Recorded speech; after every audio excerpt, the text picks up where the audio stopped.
दिल्ली में विधानसभा चुनाव से पहले इमाम, पुजारी और ग्रंथियों के वेतन के मुद्दे पर राजनीति तेज हो गई है।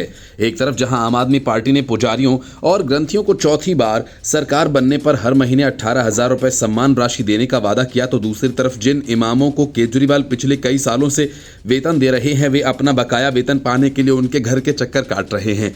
लेकिन केजरीवाल इनसे बात करना तो दूर, मिलते तक नहीं। केजरीवाल की इस बेरुखी से नाराज ऑल इंडिया इमाम एसोसिएशन के प्रमुख साजिद रशीदी ने कहा कि आम आदमी पार्टी ने फायदे के बजाय उनका नुकसान ही किया, क्योंकि हमें कटोरा लेकर घूमने को मजबूर कर दिया। साजिद रशीदी ने कहा कि किस तरह शुरुआत में उन्होंने फायदा दिखाया, लेकिन बाद में उनके लिए नुकसानदायक ही साबित हुआ। रशीदी ने कहा कि जब से केजरीवाल की सरकार आई है, एक बार भी 6 महीने तक लगातार वेतन नहीं हुआ। जब भी मिला 5-6 महीने रुक कर मिला, जबकि पैसों की कमी नहीं है इनके पास।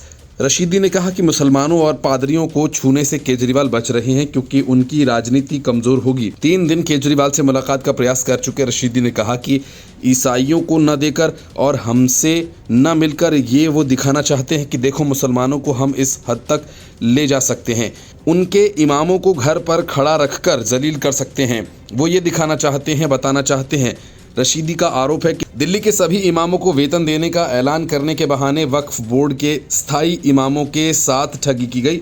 रशीदी ने कहा कि केजरीवाल जी ने 2020 में एक शिगुफा छोड़ा, दिल्ली के सभी इमामों को वेतन देने का ऐलान किया, जो हम परमानेंट लोग हैं। मैं भी उनमें 96 में से एक इमाम हूँ, उससे पहले से भी लोग हैं। लेकिन उन्होंने कहा कि प्राइवेट मस्जिदों के इमामों को भी वेतन देंगे। अमानतुल्लाह जब चेयरमैन थे, 37 करोड़ का ग्रांट मंजूर किया गया। हमने साथ दिया ये सोचकर कि किसी का फ़ायदा हो जाए, लेकिन निजी इमामों के बहाने हम परमानेंट को भी ख़राब कर दिया। 2-3 बार वेतन दिया, 100 करोड़ का बजट दिया, क्या हुआ उसका? वो तो चेयरमैन और सरकारें जाने। उसके बाद उन्हें भी वेतन नहीं मिला। हम जो वक्फ बोर्ड के राजस्व से वेतन पाते थे, ग्रांट पर कर दिया, यानी हमें पक्का से कच्चा कर दिया। ये कमाल केजरीवाल जी ने किया। आप हमें 10,000 ही देते, कमज़ोर तो न करते। रशीदी ने कहा कि ग्रंथियों, पुजारियों या इमामों का सम्मान नहीं, गुगली है। उन्होंने कहा कि एक इमाम के पास सैकड़ों हज़ारों लोग नमाज पढ़ते हैं, लेकिन लोगों को जब पता चलेगा कि इमाम को पैसा नहीं मिला तो उन पर असर होगा। उन्होंने कहा कि ग्रंथियों को सरकार की मदद की आवश्यकता नहीं, क्योंकि गुरुद्वारा सक्षम है, लेकिन पुजारी झांसे में आ सकते हैं।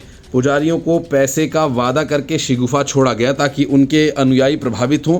देंगे या नहीं देंगे ये तो चुनाव के बाद होगा। जैसे अभी महिलाओं से रजिस्ट्रेशन करा लिया और इसके विभाग ने कह दिया कि ऐसी कोई स्कीम ही नहीं। Bureau report, news of India.